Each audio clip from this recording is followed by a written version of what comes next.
안녕하세요. 사연 채널 구독자 여러분들. 저는 32살의 91년생 여자예요. 저는 결혼을 하기 위해 준비를 하고 있던 나름의 예비 신부입니다. 남의 일인 줄만 알았던 결혼을 막상 해보려고 시도를 했고, 남자친구랑 결혼 약속을 하고 준비하는 과정에서 이 사연 채널도 알게 되었었죠. 그래서 구독도 했고요. 한창 바쁠 때가 맞는데 이렇게 컴퓨터 앞에 앉아 사연을 적어 보내봅니다. 이 채널 안에는 저보다 더 오래된 인생 선배님들이 계실 테니 마음 한번 기대보자는 마음으로 이렇게 사연을 들고 와봤어요. 참 황당한 사연들을 많이 들어보셨을 텐데 제 사연도 그에 버금가는 황당하고 치사한 사연이니까 시집 앞둔 여동생을 위로해주는 마음으로 끝까지 들어주시길 바랍니다. 얼마 전까지만 해도 저는 혼자 사는 인생이 평생 갈 거라고 자부를 하며 살았어요. 시국도 어려운데 집값은 도무지 따라잡을 수가 없고 그렇다고 내 부모님께 손을 벌리기도 죄송스러우니 차라리 혼자서 지금 살고 있는 전세에 만족을 하며 재산을 잃지만 말자는 주의였던 것 같습니다. 한마디로 비혼을 추구하는 입장이었죠. 반면 4년 전부터 교제를 해왔던 남친은 저와 조금은 다른 입장이었습니다. 처음 사귀던 2년 동안에는 결혼이라는 단어에 대해서 단 한 번도 언급을 하지 않던 사람이었거든요. 물론 제가 비혼을 추구한다는 말을 간혹 꺼냈어서 제 눈치를 보느라 그랬을 수도 있고요. 하지만 2년 전부터는 가끔씩 아니 이쯤만 하면 결혼을 하고 싶다는 뉘앙스의 말을 꺼내더라고요. 지나가다 아이들만 봐도 예뻐 죽겠다며 눈을 못 떼고 집에다 바래다 주는데도 헤어지는 게 싫다면서 저한테서 눈을 못 떼는 겁니다. 차라리 결혼을 하면 예뻐라 하는 아이들도 매일 볼 수 있고 저랑 헤어지지 않아도 되지 않냐고 하면서요. 어찌나 낯뜨겁고 간질간질 거리던지요. 이런 게 연애를 하는 기분인가 싶고 이 남자가 날 많이 좋아라 하는 것보다 싶으면서도 한편으로는 부담스럽고 오만 생각이 들며 혼자 복잡했었습니다. 그런데도 정신을 차려보니 제가 결혼 준비를 하게 되더라고요.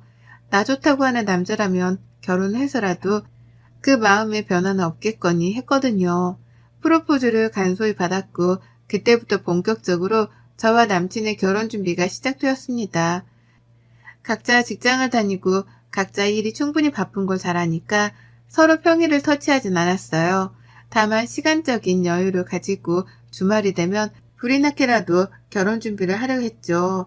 같이 카페에 가서 인터넷도 검색해보고 샵도 하나씩 다녀보기 시작하면서 말이에요. 이왕 결혼이 이르지 못한 김에 서두를 건 없다 싶었답니다. 그렇게 두 사람의 뜻에 맞게 준비를 잘 하고 있었는데 참나 참 별거로도 트집을 잡고 싸움을 일으키는 게 시댁이더라고요. 저에게만큼은 쓸 일이 없을 줄 알았던 그 시무라는 존재가 결혼을 코앞에 두면서는 점점 더 크게 다가오기 시작했답니다. 왜냐면 애비 시어머니가 며느리 군기를 잡겠다고 결혼 전부터 나대기 시작하셨거든요. 그것도 치사하게 먹는 거 가지고서 말이에요. 애비 시부모님은 한 달 전쯤에 처음 뵙게 되었답니다. 그 전에 더 일찍 만날 수도 있었는데 남친이 자꾸만 만남을 피하려고 하더라고요. 그런 느낌을 계속해서 받았어요. 결혼을 하게 되었으니 적어도 인사는 먼저 드리고 최소한 허락이라도 받아야 하는 게 아니냐고 물어보면 남친은 늘 상관없다고 말을 했죠. 부모님은 자신의 의사를 100% 존중을 해주시는 분들이고 이미 제 사진도 몇 번 보여줘서 제 얼굴도 알고 있다고 말이에요. 그래서 부모님을 만나는 건 충분히 나중에 해도 되는 일이라고 말입니다. 처음엔 그냥 그런 거보다 했어요. 내 얼굴도 알고 있다고 하고 남친의 의사를 존중해주는 분들이라고 하니 적어도 젊은 자식의 앞길에 죄를 뿌리지는 않는 신세대스러운 분들이겠지 싶었답니다. 저희 부모님이 약간 그런 쪽이었거든요. 저 하는 일을 말리지 않고 무조건 존중해주고 응원해주는 분들 맞이죠. 서로의 부모님이 비슷한 면이 많구나 싶어서 저로서는 오히려 더욱 호감이 갔었답니다. 그래서 남친이 하는 말대로 서두르지 않았어요. 나를 보고 싶어 한다면 예비 시부모님이 먼저 연락을 취해주시거나 필요할 때 남친이 약속을 잡아주겠거니 하면서 기다렸어요. 그러는 사이에 실제로 제가 회사 일이 바빠서 정신없이 일에만 몰두를 해야 했던 시기도 분명 있었고 그와 동시에 결혼 준비를 주말마다 해내보려고 하니 시간 자체가 너무 빠듯해서 예비 시부모님에 대한 생각은 까마득히 잊고 있었답니다. 그러는 중 남친이 한 달 전에야 예비 시부모님을 뵙자 말을 꺼내더라고요. 부모님이 저를 보고 싶어 하신다는 말이에요. 올 것이 맞다 싶었습니다. 그리고 한편으로는 너무 감사했어요. 나에게 관심이 없어서 보잔말을 안 하시는 건가 싶었는데 이제라도 보고 싶다 말씀을 해주셨다고 생각을 하니 긴장도 되었지만 설렘도 컸던 거죠. 열심히 잘 보일 준비를 했고 남친의 말에 따라 시어머니가 좋아하신다는 예쁜 꽃도 사갔고 시아버지랑 함께 나눠 드시라고 건강 홍삼 세트도 하나 사갔습니다. 이것도 제가 결혼을 먼저 한 회사 선배들한테 물어보고 또 물어봐서 정했던 선물이었어요. 제 나름 열심히 준비를 해간 선물 말이에요. 하지만 시작부터 그 선물 하나 때문에 저의 첫인상은 완전 개판이 되었답니다. 어머님이 꽃을 거들떠도 안 보시더라고요. 꽃을 들고 가는 그 순간부터 꽃에 한 5초 정도 진심을 다해 시선을 고정시키더니 제 손에 든 홍삼부터 집어서는 곧장 부엌으로 들어가시는 겁니다. 뒤따라 꽃을 들고 쫓아가면서 어디다가 놔둬야 하는 건지 슬쩍 물었는데 어머님은 에휴 쓸모있는 것도 많은데 왜 하필 꽃을 라고 대답을 하셨답니다. 정확히 이렇게요. 그 바람에 저는 눈치를 챘죠. 어머님이 꽃 말고 좀 더 돈이 되거나 먹을 수 있는 그런 것들을 바라시는 거구나 라고요. 하지만 어쩌겠어요. 이미 사온 꽃인걸요. 처음 보는 애비 며느리한테 그런 식으로밖에 말을 못하는 어머님이 살짝 밉기도 했지만 봐줬습니다. 처음이니까요. 둘 다 시어머니 대 며느리로 만나는 만남 자체가 처음이라 긴장을 했을 테니 그런 걸 대다 믿었습니다. 그리고는 꿋꿋이 버텼죠. 하지만 그날 저랑 어머님은 제대로 된 대화 자체가 되질 않았어요. 이미 어머님은 제가 마음에 안 드신다는 듯 눈도 잘 마주치지 않으셨고 급기야 제가 시아버님 도움으로 꽃병에 꽃을 꽂았는데 옆에서 절 잠깐 세워놓고 말씀하시더라고요. 너는 나이도 보고 결혼하는 애가 시부모님 선물 사올 때 이거밖에 못 사오니? 나 같으면 홍삼 한 박스를 더 사온다거나 가방이라든지 말이야. 라고요. 그러면서 제 남친이 듣질 않게 바라시는지 목소리를 낮춰가면서 귓속 말하듯 말하시는데 기분이 쎄하더라고요. 선물을 받았으면 그냥 고맙다고 하면 될 것을 왜 이리 불만이 많으신가 싶어 말이죠. 남친 말로는 참 열려있고 개방적인 어머님이신 줄 알았는데 이제 보니 두 얼굴을 쓴 이중인격의 시모이구나 싶어 멍했습니다. 참고로 저는 저희 엄마가 어릴 적부터 할머니 그리고 고모들한테 시집살이를 당하시는 걸 진짜 많이 보고 자랐거든요. 쥐뿔도 없는 집안인데 시댁 사람들이라는 이유만으로 며느리한테 갑질하면서 일을 시키고 뽑아먹을 걸 다 뽑아먹으려고 하는 그런 집안이었죠. 그걸 보면서 결혼이라는 생활 자체에 이골이 날 만큼 난 저였습니다. 내가 엄마랑 똑같이 당하고만 살 사람이 아니다라고 생각했던 적도 수없이 많았네요. 그런데 그런 저인데 제 앞에 우리 할머니스러운 예비 시모가 나타난 겁니다. 예상치도 못한 예비 시모의 성질머리를 눈앞에서 직접 당해내고 목격하며 그제서야 하나둘 이해가 갔죠. 왜 남친이 자기 부모를 만나는 일을 계속해서 미뤄왔었는지에 대해서요. 남친도 자기 엄마 성질을 잘 알고서는 겁이 나서 제게 소개를 늦게 시켜주려고 했던 겁니다. 방금 전까지는 내게 최고의 신랑이 되어줄 것만 같았던 남친이었는데요. 예비 시모를 겪고 나서 본 남친은 그 누구보다 최악의 남편감으로 전락해버렸어요. 하지만 여기서 끝이 아니었답니다. 다 같이 밥을 먹는데 찜닭이 나왔어요. 예비 시모 집에 가 먹는 손님상인데도 익숙하더라고요. 왜냐면 제가 만든 거나 다름이 없었거든요. 요리를 하는 내내 어머님이 손님 대접을 해주기는 개뿔 자꾸만 도우미 취급을 하며 부엌으로 불러내시는 바람에 제가 거의 만들었다고 해도 과언이 아니었습니다. 그렇게 찜닭을 만들어 왔고 다리 달린 상을 차려내서는 부엌에서 모여 앉아 먹는데요. 옆에서 남친이 말도 못할 정도로 당면을 튀겨가며 먹더라고요. 처음이었어요. 밖에서 같이 외식을 하더라도 절대로 매너 없이 먹는 사람이 아니었는데 자기 집이라서 그런지 고삐 풀린 망아지 마냥 당면을 후루루 짭짭거리면서 사방팔방으로 양념을 튀긴 채로 먹었답니다. 처음에 너무 놀란 나머지 충격이라며 그 모습을 못 본 척 했어요. 그러다가 급기야 제가 상견례하는 마음으로 새로 사입고 간 제 정장 옷에 양념을 튀긴 거 보면서는 기겁을 하며 남친 이름을 불렀죠. 먹기 힘든 것 같아 보인다며 제가 직접 과일을 가져와다가 잘라주기도 했습니다. 먹기 편하라고 접시에 담아주기까지 하면서요. 그런데 이걸 보고 시어머니가 노발대발을 하시더라고요. 네가 뭔데 내 자식 단면을 잘라? 누가 면을 잘라? 나이를 그렇게 먹어놓고도 그런 거 함부로 자르면 복 나가는 것도 몰라? 라고요. 그제서야 저는 처음 알았습니다. 먹는 당면을 자르면 복이 나간다는 이 어처구니 없는 미신을 말이죠. 이 어처구니 없는 미신을 철석같이 믿으며 오두방정을 떠는 어머님을 눈앞에서 지켜보는데 속에서 한숨이 절로 새어나왔어요. 이 결혼은 아예 안 되겠다는 마음이 아주 굳건하게 들어서기 시작했고 벌써부터 예약한 몇 업체들을 취소할 생각에 머리가 어질어질 거렸습니다. 그런데도 그런 제 마음을 아는지 모르는지 앞에서 어머님은 아유 이런 것도 모르고 여태 어떻게 살았나 몰라. 그러면 평생 면이라면 다 이렇게 끓여 먹을 거 아니야. 그럼 그때마다 복이란 복은 죄다 도망 나갔을 거 아니야.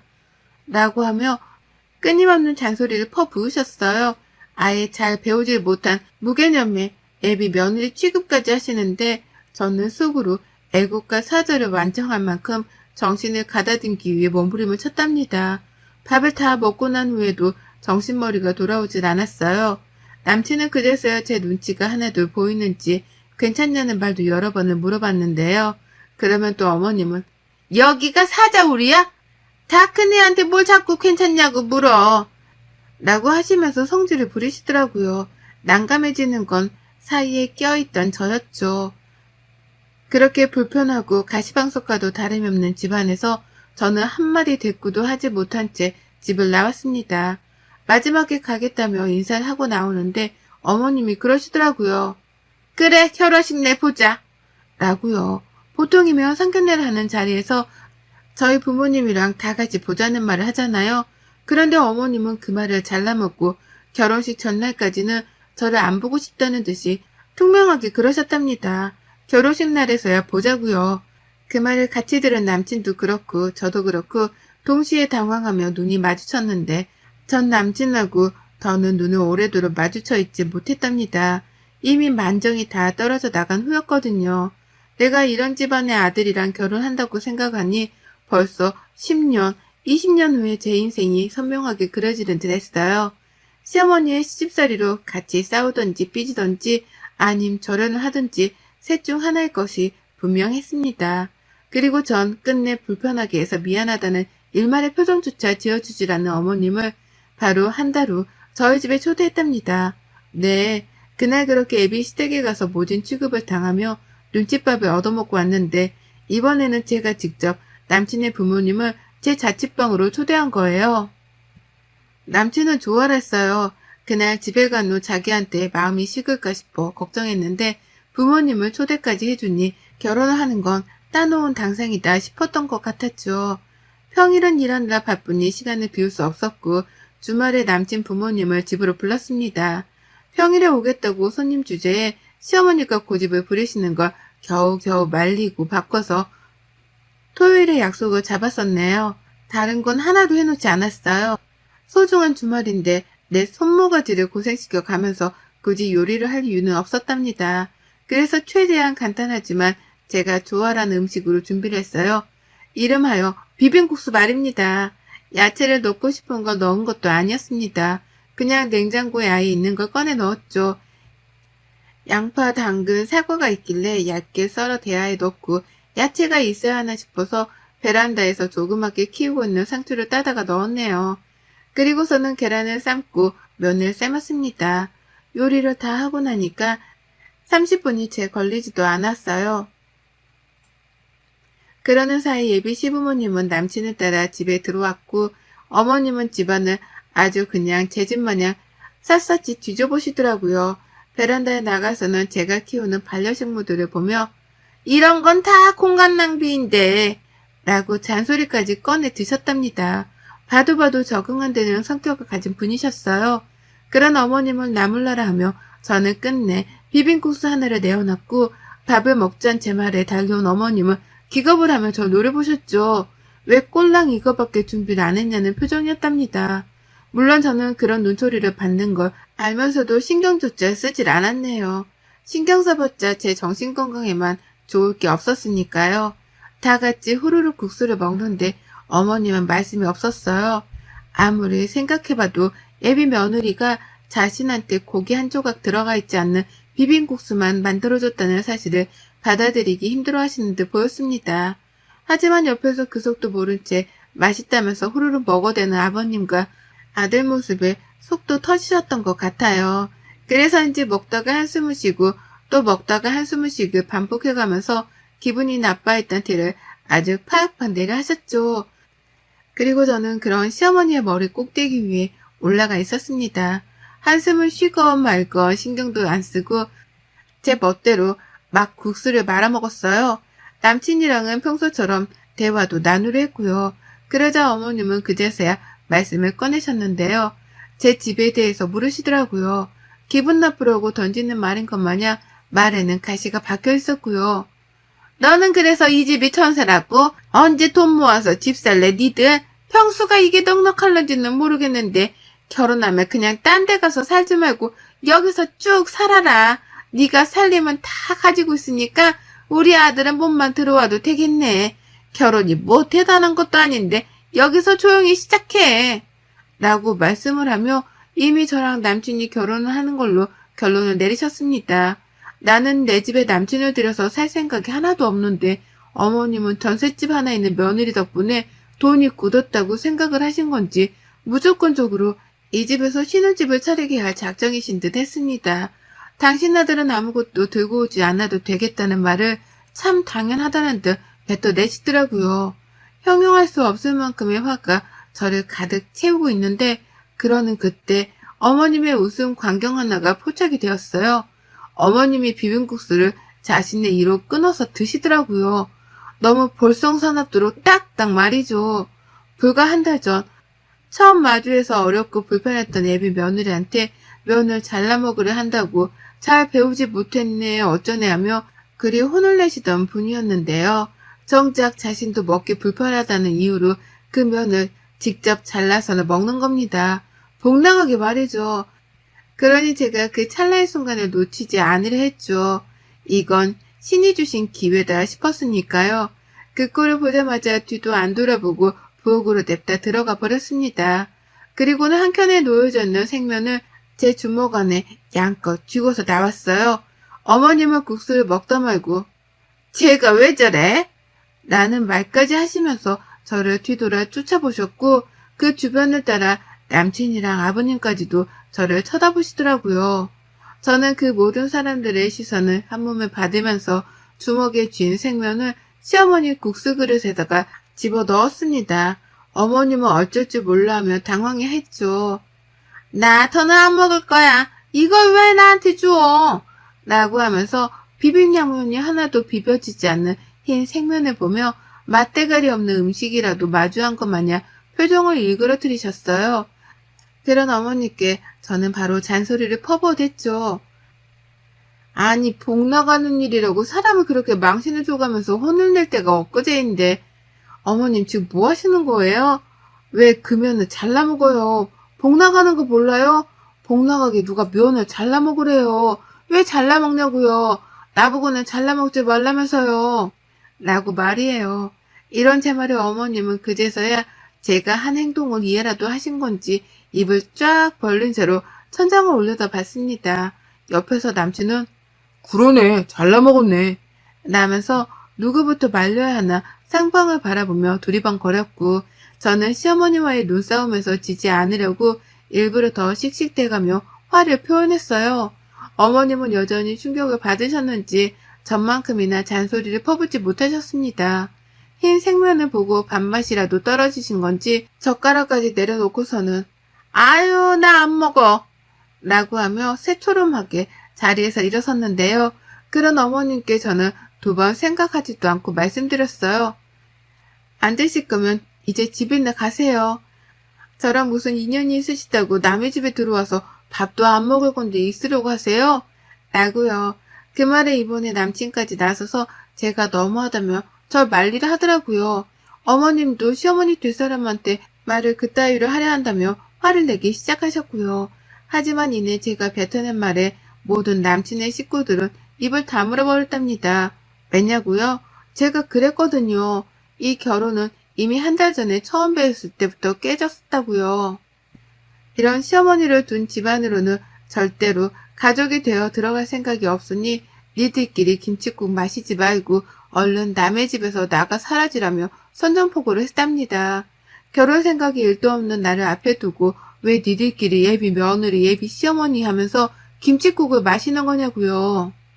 이 집이 전세인 것도 맞고 집이 좀 좁은 것도 맞지만 그래서 나 혼자 평생 살 거고 나 말고 다른 놈은 공짜로 집안에 들일 생각이 없으니 전세라도 가지고 있는 며느리는 딴 데서 찾아보라며 시어머니께는 재차 경고의 쐐기를 날렸답니다.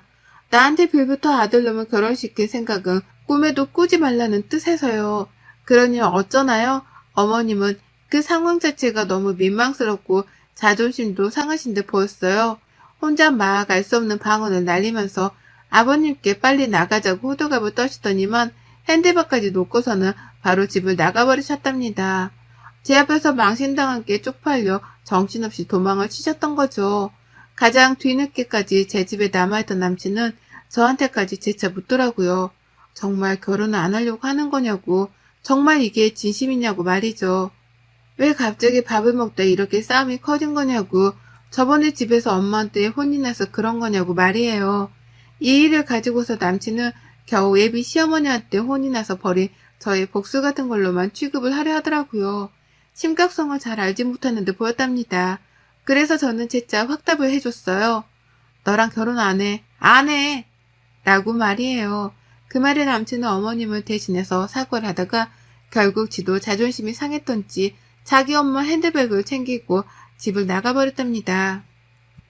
죄인처럼 어깨도 못 펴고 나가는 게 안쓰러워 보이긴 했지만 그로써 저는 마침내 해방감을 느꼈답니다. 잠깐 동안 결혼하겠다고 설레발을 치고 다녔던 것이 조금은 부끄러울 만큼 지금의 저는 다시금 혼자의 자유를 되찾고 지긋지긋했던 이 예비 시댁하고 손절을 쳤어요. 결혼을 했으면 평생 발목이 붙잡혀 살았을 텐데 손절을 치고 남남이 되니 이렇게는 행복할 수가 없습니다. 다시 행복을 찾게 해준 비혼 생활이니 더 좋은 집안과 사람을 만나기 전까지는 이 비혼 생활을 잊지 않고 이어나갈래요. 여러분의 생각은 댓글로 남겨주세요. 오늘도 시청해 주셔서 정말 감사합니다.